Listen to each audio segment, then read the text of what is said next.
अकाल मृत्यु वो मरे जो काम करे चांडाल का, काल भी उसका क्या बिगाड़े जो भक्त हो महाकाल का। नमस्कार दोस्तों, मैं प्रेरणा सारस्वत अवस्थी स्वागत करती हूँ आपका अपने YouTube चैनल माँ दुर्गा चैनल पे। तो आज मैं आपको महामृत्युंजय मंत्र की महिमा के बारे में बताऊंगी। वेदों और पुराणों में महामृत्युंजय मंत्र की महिमा का वर्णन मिलता है। मान्यता है कि इस शक्तिशाली मंत्र का जाप करने से व्यक्ति की अकाल मृत्यु से रक्षा होती है। इस मंत्र के जाप से बीमारी से जूझ रहे लोग या घायल हो चुके व्यक्ति के प्राणों की रक्षा होती है। तो आइए अब ये जानते हैं कि इस अद्भुत मंत्र की रचना क्यों हुई और किसने की।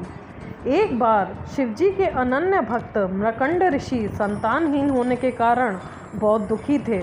विधाता ने उन्हें संतान योग नहीं दिया था। मृकंड ने सोचा कि महादेव संसार के विधान बदल सकते हैं, इसलिए उन्होंने भोलेनाथ की तपस्या की। मृकंड के घोर तप से भगवान शिव प्रसन्न हुए, परंतु वे तप का कारण जानते थे, इसलिए उन्होंने शीघ्र दर्शन नहीं दिए। लेकिन भोले बाबा को भक्त के आगे झुकना पड़ा। उन्होंने ऋषि को कहा, मैं विधाता के विधान बदलकर पुत्र का वरदान दे रहा हूँ, लेकिन इस वरदान में तुम्हें हर्ष के साथ ही दुख भी होगा। भोलेनाथ के वरदान से मृकंड को पुत्र हुआ, जिसका नाम मार्कंडेय पड़ा। ज्योतिषियों ने मृकंड को बताया कि यह विलक्षण बालक अल्पायु है, इसकी उम्र केवल 12 वर्ष है। ऋषि की खुशी दुख में बदल गई। अब जब मार्कंडेय बड़े होने लगे तो पिता ने उन्हें शिव मंत्र की दीक्षा दी। मार्कंडेय की माता बालक की उम्र बढ़ने से चिंतित रहती थी। उन्होंने मार्कंडेय को अल्पायु होने की बात बता दी। तब मार्कंडेय ने निश्चय किया कि माता पिता के सुख के लिए उन्हें सदाशिव भगवान से ही दीर्घायु का वरदान लेना होगा। ओम त्र्यंबकम यजामहे सुगंधिम पुष्टिवर्धनम उर्वारुकमिव बंधनान् मृत्युर्मोक्षयमामृतात्। समय पूरा होने पर यमदूत उन्हें लेने आए।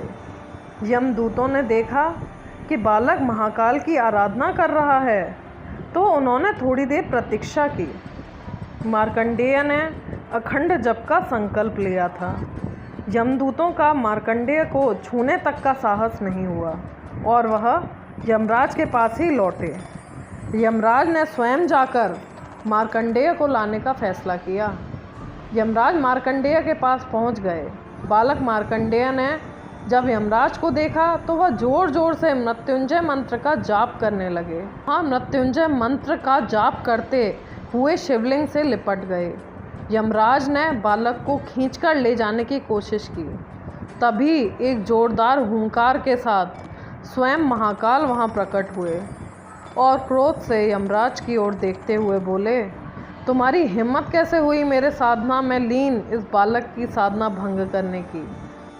अब यमराज थरथर कांपने लगे और बोले, भगवान, आपने ही मृत्यु देने का ये निष्ठुर कार्य मुझे सौंपा है।